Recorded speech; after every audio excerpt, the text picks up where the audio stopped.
સુરતના ચકચારી દુષ્કર્મના આરોપી ભાજપના આણંદ પાલિકાના કાઉન્સિલર દીપુ પ્રજાપતિને આખરે પોલીસે દબોચ્યો।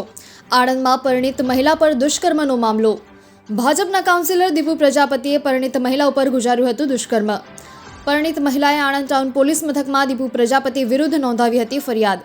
દુષ્કર્મનો ગુનો નોંધાતા ભાજપનો કાઉન્સિલર થયો હતો ફરાર।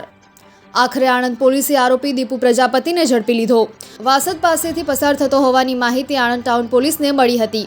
બાતમી મળતા પોલીસે વોચ ગોઠવીને દીપુ પ્રજાપતિને ઝડપી પાડ્યો। આરોપી પકડ્યો છે, શું છે વિગત?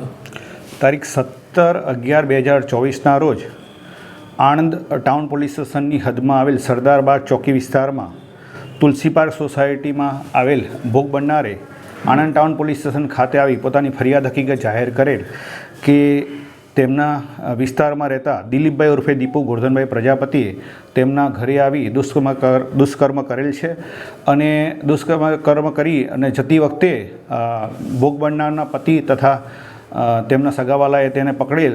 તે સમયે આરોપી દીપુ ગોરધનભાઈ પ્રજાપતિએ તેના ભાઈઓ તથા તેના મિત્રોને બોલાવી અને ત્યાં મારામારી કરી નાસી ગયેલ છે।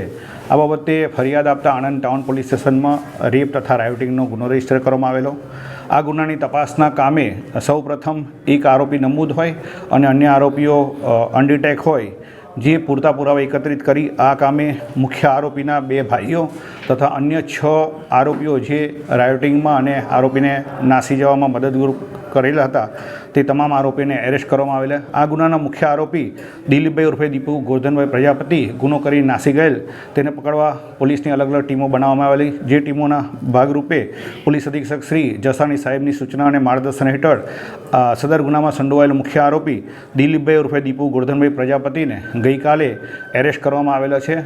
તેનું મેડિકલ પૂર્ણ કરી આજરોજ નામદાર કોર્ટમાં રજૂ કરી તપાસના કામે બાકી પુરાવા એકત્રિત કરવાની તપાસ તજવીજ હાથ ધરેલ છે।